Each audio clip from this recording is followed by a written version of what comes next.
بنورنا الدنيا وننشر في الفضاء أملا ونعلي عزم همتنا فمن طلب العلا وصل. الحمد لله رب العالمين والعاقبة للمتقين والصلاة والسلام على سيد الأنبياء والمرسلين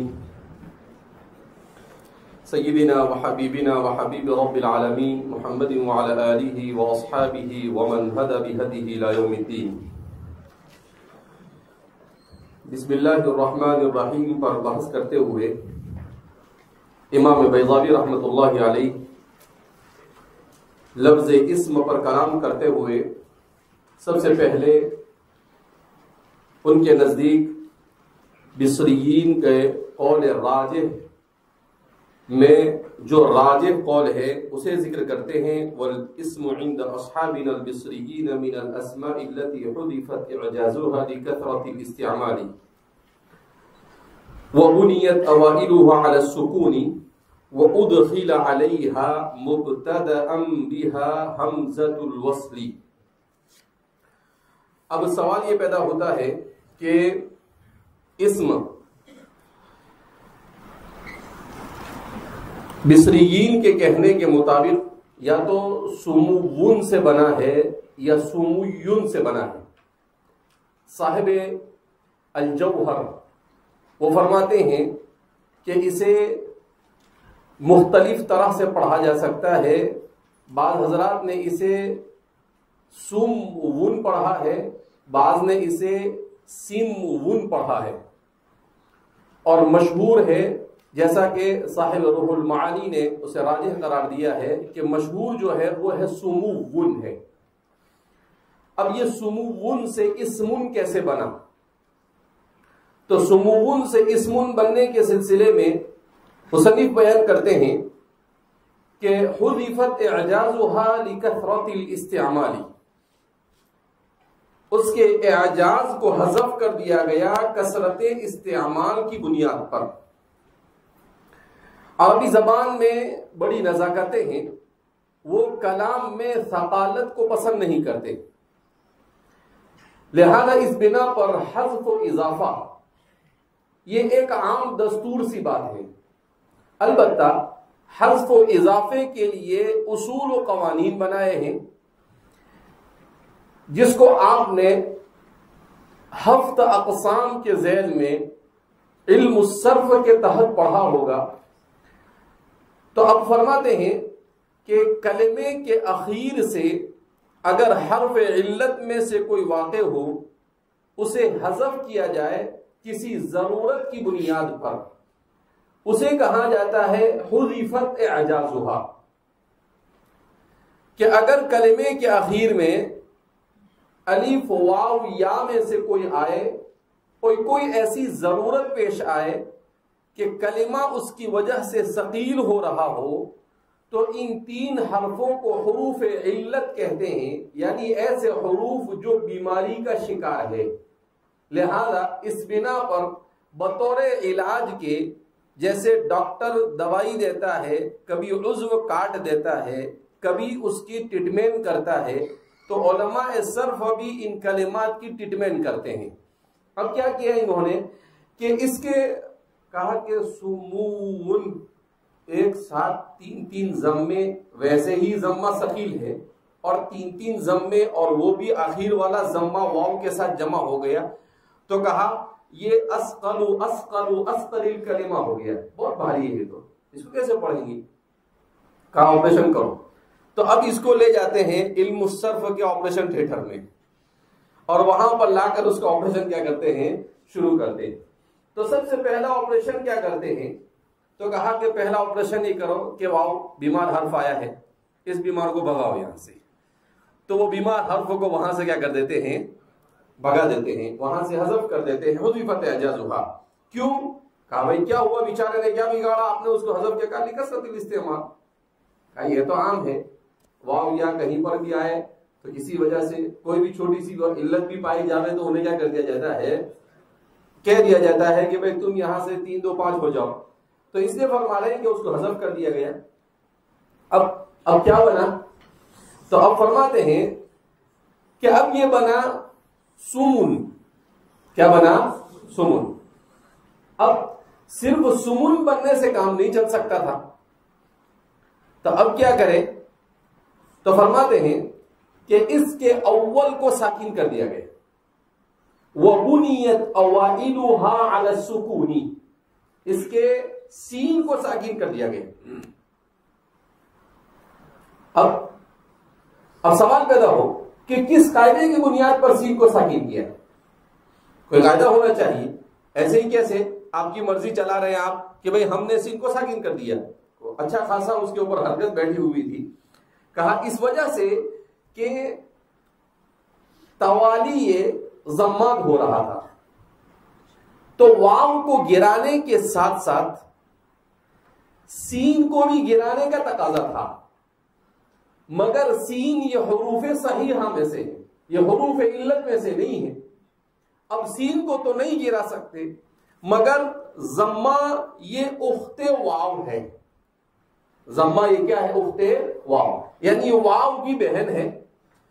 واو کی بہن کا مطلب کیا ہے کہ جیسے واو اور یا میں حذف و اضافہ، تغییر اور تبدیل اور تعلیل ہوتی ہے، ایسے ہی ضمہ کے ساتھ بھی ہوتا ہے کہ ضمہ کو بھی کسی حرکت سے کسی تقاضے کی بنیاد پر آگے پیچھے کیا جا سکتا ہے۔ لہذا اس بنا پر ضمہ دشوار تھا، اس ضمہ کو گرا دیا۔ اب جب ضمہ گرائے تو جب بھی کسی حرف سے یا کسی بھی جگہ سے کلمے میں آپ حرکت کو دور کریں گے تو لا محالہ وہ کلمہ کیا بن جائے گا؟ ساکن بن جائے گا۔ تو ساکن بنایا نہیں ہے، ساکن بن گیا۔ ساکن بنایا نہیں بلکہ ساکن کیا ہو گیا؟ بن گیا۔ کیوں کہ تخفیف کرنے کے لیے جب ضمہ کو ہٹایا تو ظاہر سی بات ہے اب کوئی حرکت اس کو دی نہیں، جب حرکت نہیں دی تو صار ساکنن، تو بیچارہ کیا ہو گیا؟ ساکن ہو گیا۔ ساکن ہو گیا ٹھیک ہے، لیکن دوسری مصیبت آ کے کھڑی ہو گئی، ابتدا بھی سکون محال ہوتا ہے، اس لیے کہ کہیں پر عربی زبان میں ایسا پایا ہی نہیں جاتا ہے کہ وہاں پر ابتدا میں سکون ہو اور آپ اس کو آغاز کر سکیں۔ تو اب ابتدا بھی سکون محال ہو گئے۔ اب اس ابتدا بھی سکون کی مصیبت سے کیسے نکلے؟ تو کہا کوئی حرج نہیں، کسی اور بڑے سرجن کو بلاؤ۔ تو اب انہوں نے کہا کہ ایک کام کریں، یہ حمزہ جو ہے یہ ادھر ادھر گھومتا رہتا ہے، لہذا اپنے حمزہ کو لا کے یہاں بٹھا دو۔ تو حمزہ کو لا کر کیا کر دیا؟ وہاں پر بٹھا دیا۔ کیوں؟ اس لیے کہ حمزہ جو ہوتا ہے یہ عربی زبان کے اندر میں یا تو اس کو الف سے بدل دیا جاتا ہے یا ضرورت پڑے تو قطعی وصلی کچھ بھی بنا کر اس کو لا کر رکھ دیا جاتا ہے۔ تو جہاں پر کوئی پریشانی ایسی لاحق ہو کہ اجتماع ساکنین کو دور کرنا ہے یا وہاں ابتدا بھی سکون کو دور کرنا ہے تو اس کے لیے حمزہ کو لا کر کیا کر دیا جاتا ہے؟ بٹھا دیا جاتا ہے۔ لہذا اس بنا پر یہاں پر حمزہ کو لا کر رکھ دیا گیا۔ اب جب حمزہ کو لائے تو حمزہ کو کیا اعراب دے؟ یہ بھی مسئلہ تھا، اس لیے کہ سین پر تو سکون ہے، اب حمزہ کو کیا؟ تو کہا کہ بھئی اخف الحرکات کیا ہے؟ کسرائی ہے، الساکن اذا حرک حرک بالکسری، اس کے تحت تو اس وجہ سے اس کو کسرہ دیا گیا، تو حمزہ مکسور کو اس کے شروع میں لا کر کیا کر دیا گیا؟ رکھ دیا گیا۔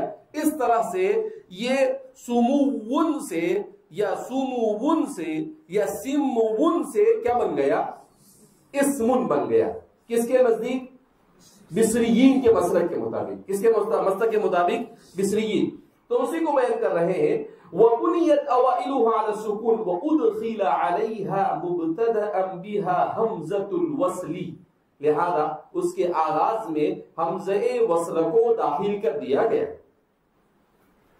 اب سوال پیدا ہوتا تھا کہ ایسے کیسے حمزہ وصل کو لا کر بٹھا دیا؟ تو کہا لِأَنَّ مِن دَأْبِهِمْ أَن يَبْتَدِئُوا بِالْمُتَحَرِّكِ وَيَقِفُوا عَلَى السُّكُونِ، کہا کہ عربی زبان ہمارے ہندوستانیوں کی یا کسی عجمی کی ہے نہیں، یہ کس کی زبان ہے؟ عربوں کی زبان ہے، اور عربوں کا دستور یہ ہے کہ وہ کلام کے شروع میں حرکت سے کلام کو آغاز کرتے ہیں، ہاں سکون کے اوپر کلام کو ختم کرتے ہیں۔ تو اسی کا تقاضا یہ تھا کہ شروع میں حمزہ وصل کو مکسور بنا کر کیا کر دیا جائے؟ لایا جائے۔ تو فرماتے ہیں لِأَنَّ مِن دَأْبِهِمْ أَيْ مِن دَأْبِ الْعَرَبِ، اس لیے کہ ضمیر کا مرجع متعدد طرح سے آتا ہے، کبھی ضمیر کا مرجع اس سے پہلے اس میں ظاہر کی صورت میں ہوتا ہے، کبھی کسی کلمے سے کوئی معنی نکال کر اس کی طرف لوٹایا جاتا ہے، اور کبھی ضمیر کا مرجع معہود فی الذہن ہوتا ہے، متکلم کے ذہن میں ہوتا ہے. تو یہاں پر یہ ضمیر کا مرجع کیا ہے؟ معہود فی ذہن المتکلم، فی ذہن المصنف، مؤلف، القاری، جو بھی کہو. تو فرماتے ہیں لأن من دأبهم، اس لیے کہ اہل عرب کی عادت یہ رہی ہے ان یبتدئوا بالمتحرک، کہ وہ متحرک سے کلمے کو شروع کرتے ہیں، ویقفوا علی الساکن، اور ساکین پر وہ وقف کیا کرتے ہیں. ویشہد له تصریفه علی اسماء واسامی وسمی وسمیت ومجیء سمن کہدن لغت فیہ. اب سوال پیدا ہوتا تھا کہ آپ نے اتنا بڑا آپریشن کیا، ایک نہیں، دو نہیں، 3 آپریشن. دیکھا جائے تو کتنے آپریشن ہوئے؟ 3. اس لیے کہ پہلے تو واو کو گرایا، اس کے بعد سین کے اوپر جو حرکت تھی اس کو گرایا، اور پھر اس کے بعد حمزہ کو لائے اور حمزہ کو کسرہ دیا، تو چوتھا آپریشن مان سکتے اس کو. تو چھوٹے موٹے کل ملا کر کتنے آپریشن ہو گئے؟ 4. اب آپ نے اس کو سموون سے یہ بنایا ہے تو ظاہر سی بات ہے کہ کچھ تو آپ کو دلیل دینی پڑے گی. تو فرمایا وَيَشْهَدُ لَهُ تَصْرِيفُهُ، اور اس پر شاہد ہے، اس پر بطور شاہد کے اس کے صیغے موجود ہے. کیا مطلب؟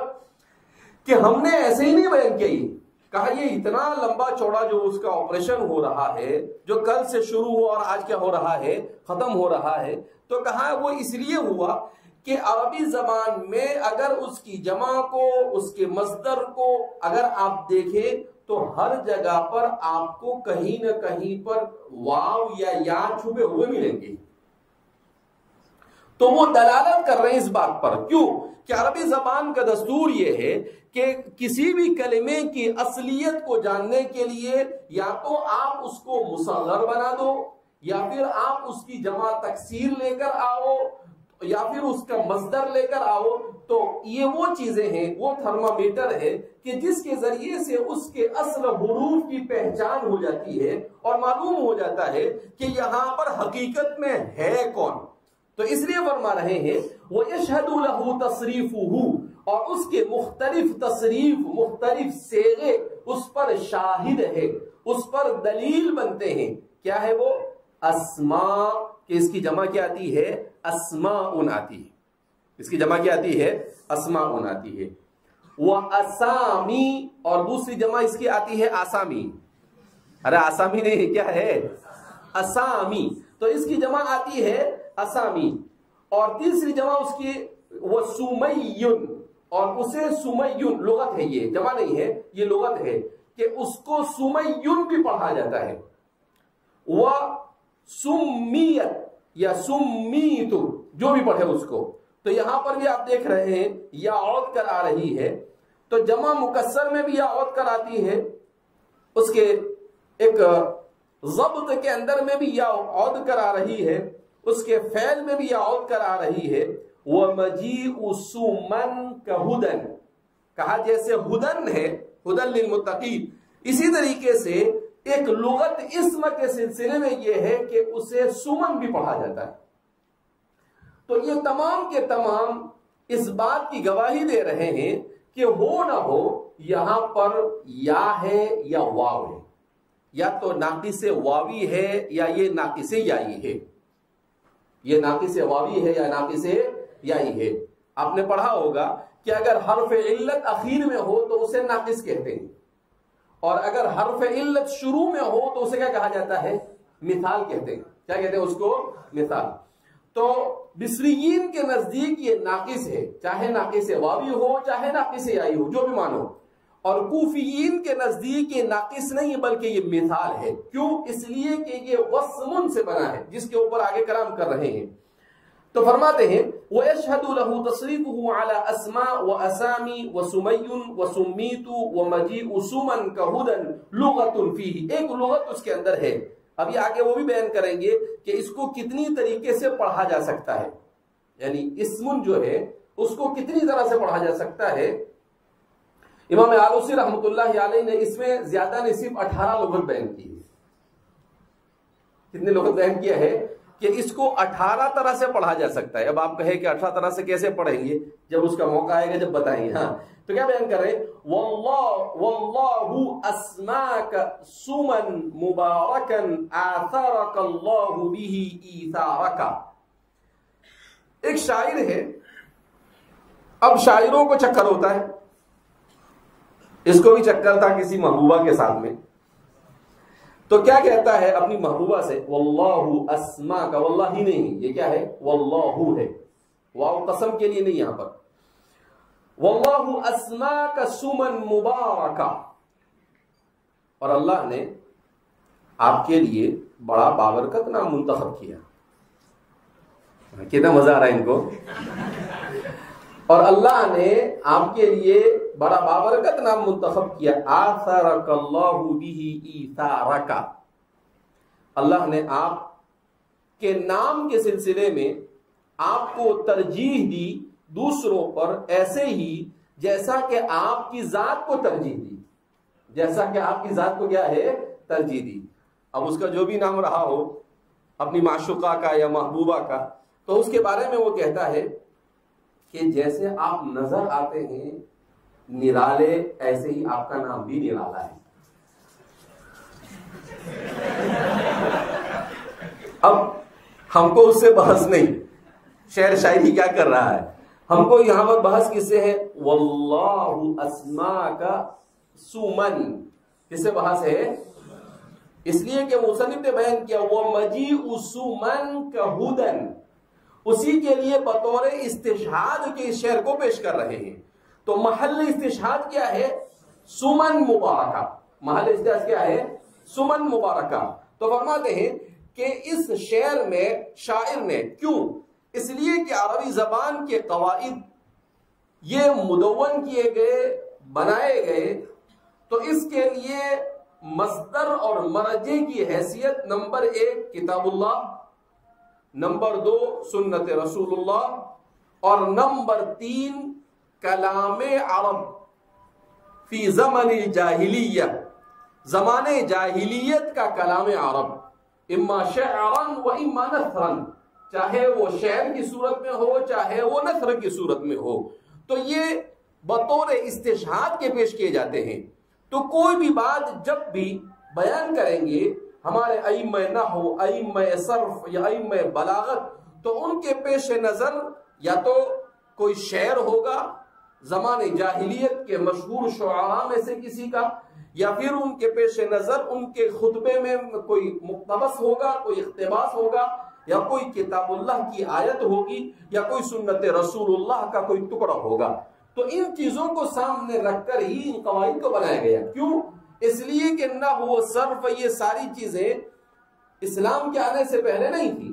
یہ سب کے سب جب اسلام آیا اور عربی زبان پھیلنے لگی تو آپ نے نحو کی تاریخ کے ضمن میں پڑھا ہے کہ سورہ توبہ کی آیت کو ایک عجمی غلط سند پڑھنے لگا، ان اللہ بریء من المشرکین ورسولہ، پڑھا اس نے ان اللہ بریء من المشرکین.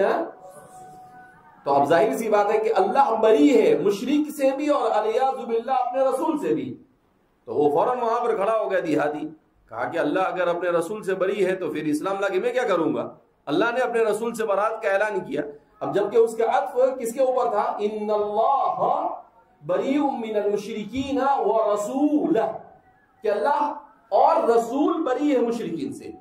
تو اب وہی سبب بنا ان تمام قواعد کے بننے کا.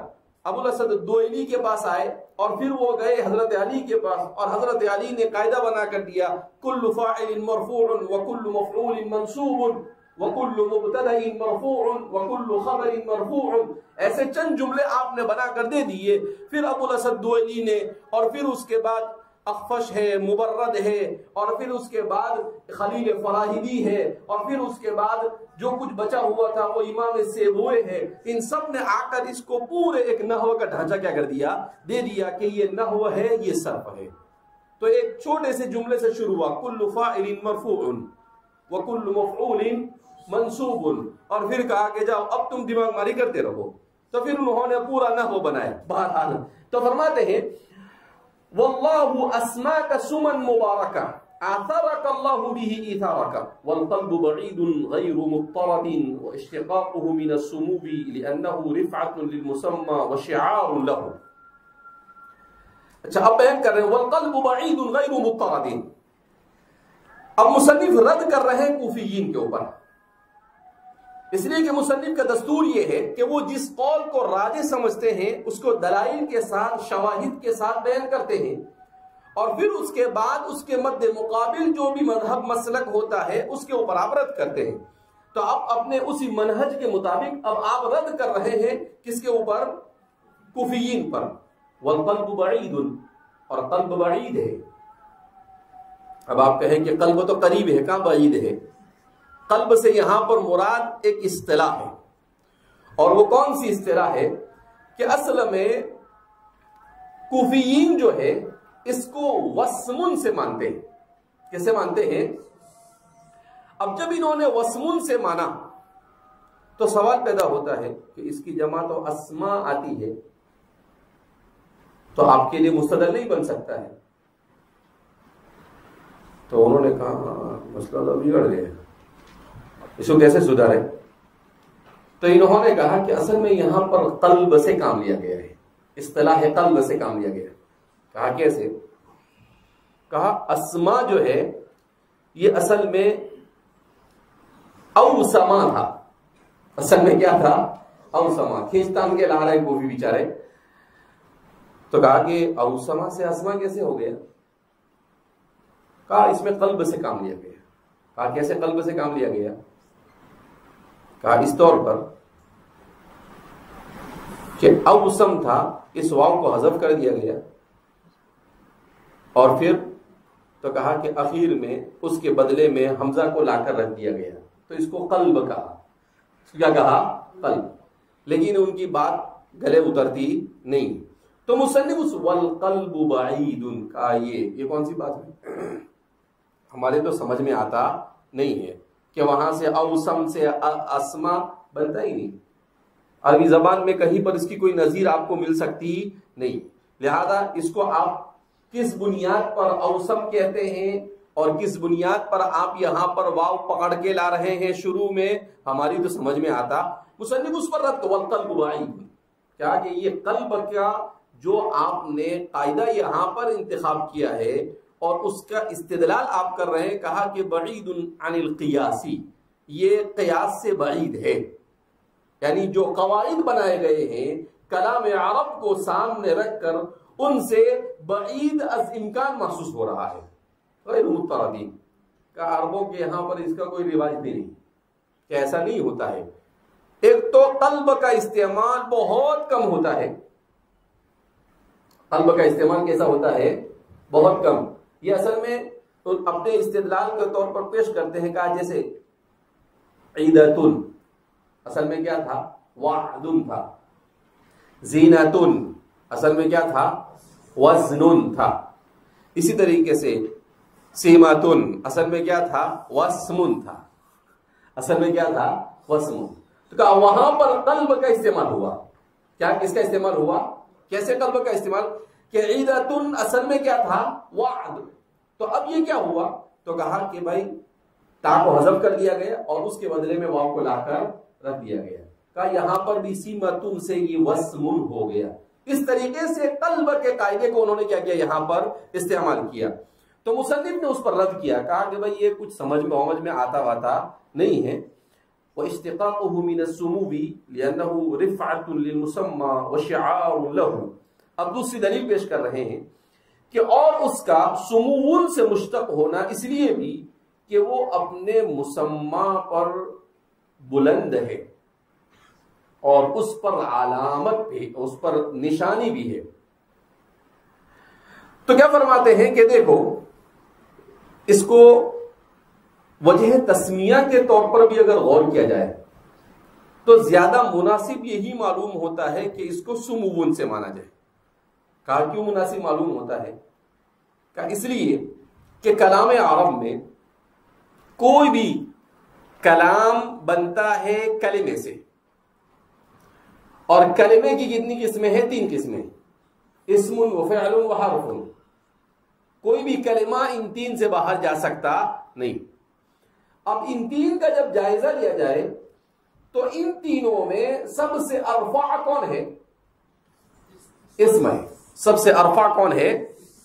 کہ سمون کے معنی میں بلندی کے ہیں، اور یہ اپنے نظیر کے اوپر بلند ہے کہ اس کے بعد فعل کا نمبر آتا ہے اور سب سے اخیر میں حرف کا نمبر آتا ہے۔ تو معنی کے اعتبار سے بھی دیکھا جائے تو یہ اسم با مسمى ہے۔ اگر اس کو کس سے مانا جائے؟ سمون سے مانا جائے تو اس کے نام اور مسمى ان دونوں میں مطابقت پائی جا رہی ہے کہ یہ اپنے نظیر پر بلند ہے، اور اس کا معنی بھی ویسا ہے، اور ہوتا بھی ایسا ہے کہ عربی زبان میں النٹب نام نہیں رکھے جاتے ہیں، بلکہ اس کے معنی لغوی اور مسمى ان دونوں میں کہیں نہ کہیں کچھ نہ کچھ مناسبت ضرور بھی ضرور ہوتی ہے۔ جیسے السماء، آسمان کو کہتے ہیں، کیوں؟ وہ بھی سمون سے بنا ہے، اس لیے کہ وہ بلند ہے۔ ذباب، مکھی کو کہتے ہیں۔ ذب کے معنی کیا آتے ہیں؟ دھتکارنا اور اپنے سے دور کرنا۔ مکھی کو بھی ذبابن ڈبل بال آئے وہاں پر، کیوں؟ اس لیے کہ بار بار آدمی اس کو یوں کر کے بھگاتا ہے۔ کبھی قاضٍ وقور و ذباب جسور، آپ نے پڑھا نا اس کے اندر میں مختارات کے اندر، وہ بھی نہیں پڑھا، ایسا بولے گا ابھی، یاد ہی نہیں رہا ہوگا۔ تو کیا ہوتا ہے کہ تو آدمی اپنے سے ڈھکیلتا ہے۔ اب جب اتنی چھوٹی چھوٹی چیزوں کے اندر میں اس کے نام کے ساتھ مناسبت پائی جائے تو اتنا بڑا نام ہے تو ظاہر سی بات ہے یہاں پر بھی تو مناسبت ہوگی۔ تو وہ مناسبت یہ کہاں سے نظر آ رہی ہے؟ اس کے معنی پر دیکھ کر کہ یہ بھی رفعتن اور یہ بھی رفعتن، دونوں طرف رفعتن ہے، تو یہ اسم با مسمى ہو رہا ہے۔ اس لیے مصنف کہہ رہے ہیں کہ بھئی ہم کو تو بصریین کا قول کیا ہے؟ پسند ہے۔ اب اس کے بعد ان کے دلائل کو بھی مصنف پیش کریں گے اور پھر اس پر بھی رد کر کر اس کا بھی جواب دیں گے، کس کا؟ کوفیین کا، کہ وہ اس کو مانتے ہیں وسمن سے، تو وہ کیسے مانتے ہیں اور کس طرح سے اس کی تعویل کر کر اس کو وسمن سے اسمن بنا دیں۔